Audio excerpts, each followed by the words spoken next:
Assalamualaikum warahmatullahi wabarakatuh. Perkenalkan, nama saya Ilham, saya dari kelas 11 MIPA 2. Di sini saya akan menjelaskan mengenai apa itu sel, dan saya akan menjelaskan mengenai sel hewan. Pertama, saya akan menjelaskan apa itu sel. Sel merupakan unit terkecil yang menyusun tubuh makhluk hidup dan merupakan tempat terselenggaranya fungsi kehidupan. Sel itu terbagi menjadi dua bagian. Yang pertama ada sel prokariotik, yang kedua ada sel eukariotik. Pertama, sel prokariotik adalah sel yang tidak memiliki membran inti, contohnya bakteri dan alga biru. Yang kedua ada sel eukariotik. Sel eukariotik adalah sel yang memiliki membran inti, contohnya hewan dan tumbuhan. Selanjutnya saya akan membahas mengenai sel hewan. Sel hewan adalah nama lain dari sel eukariotik. Sel hewan ini berbeda dengan sel eukariotik lainnya, contohnya dengan sel tumbuhan. Sel hewan ini tidak memiliki dinding sel, tidak memiliki kloroplas. Bahkan mereka memiliki vakuola yang tidak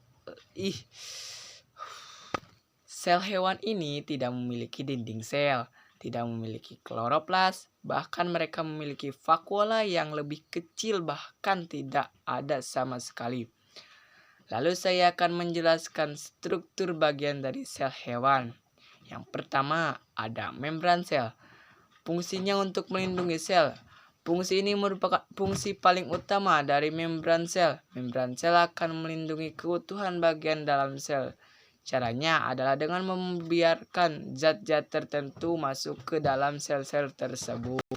Yang kedua, ada mitokondria.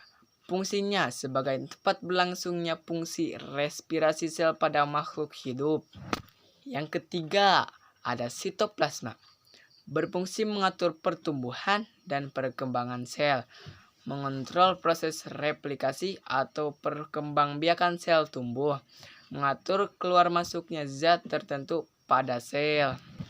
Keempat, ada ribosom, menghasilkan protein dan melangsungkan sintesis protein.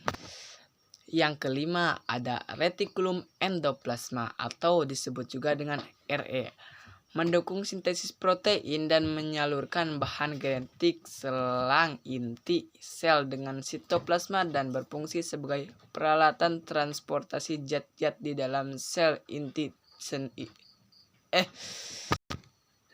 Ada retikulum endoplasma atau bisa disebut juga RE, mendukung sistem protein dan menyalurkan bahan genetik selang inti sel dengan sitoplasma dan berfungsi sebagai peralatan transportasi zat-zat di dalam sel itu sendiri. Yang keenam, ada lisosom, mencerna senyawa sebagai karbohidrat dan protein. Yang ketujuh, ada badan Golgi, menyeleksi dan membentuk paket molekul yang bisa membantu seleksi sel. Yang kedelapan, ada nukleus. Nukleus menyimpan informasi genetik dalam bentuk DNA, mengontrol pertumbuhan dan pembelahan sel, mengatur metabolisme sel dengan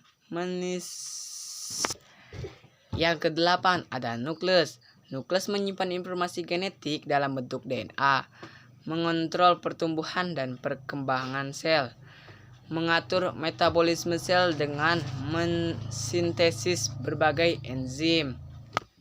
9. Ada nukleus. 9. Ada nukleolus untuk pengumpulan dan transkripsi RNA, khususnya asam nukleolus, ribosom atau RNA. Ke-10. Ada sentriol, proses pembelahan sel dalam membentuk benang spindle dan berperan membentuk sila dan flagela. Perbedaan dari sel hewan dan tumbuhan, dinding sel hanya terdapat di sel tumbuhan, sentriol hanya terdapat di sel hewan, vakuola hanya terdapat di sel tumbuhan, plastisida hanya terdapat di sel tumbuhan, lisosom hanya terdapat di sel hewan. Sekian presentasi dari saya, semoga bermanfaat. Wassalamualaikum warahmatullahi wabarakatuh.